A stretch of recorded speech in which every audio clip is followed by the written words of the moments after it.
In 1940, when the first shots of World War I were fired in Europe, India did not declare war.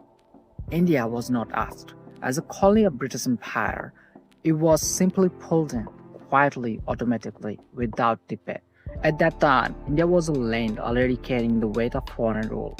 Villagers were poor, farmers were fragile, and freedom was still a distant dream. Yet, when Britain went to war, India followed, not because Indians wanted to fight, but because the empire needed men, money, and material. And India had all three. From small towns and distant villages, young Indian men were recruited in large numbers. Many had never seen the sea, let alone Europe.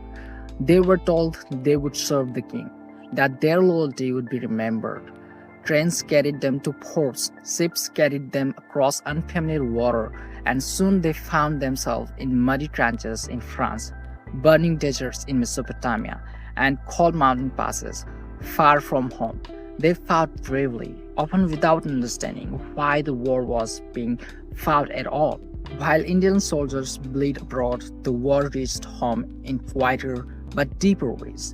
Taxes increased, prices of food rose, grain was exported to feed the British army, while Indian families struggled to afford their daily meals. Industries were pushed to produce for war, not for local needs. The burden of an international conflict settled heavily on ordinary people who had no voice in it. Britain promised something in return. Indian leaders were told that loyalty during the war would be rewarded with political reforms afterward. Many believed this. Nationalists support the war effort, hoping sacrifice would open the door to self-rule. The war they thought might finally change India's fate. But when the war ended in 1918, disappointment followed faster than peace. Instead of freedom, India received tighter controls. The Revolt Act was passed, allowing arrest without trial. Hope turned into anger, trust turned into resistance. Then came 1919. In Amritsar, a peaceful gathering at Jallianwala Bagh was met with gunfire. Hundreds were killed. In that moment, something broke forever. The illusion that loyalty would bring justice collapsed. The war that had begun in distant Europe now ended any remaining belief in the moral authority of British rule in India. World War I did not free India, but it changed it.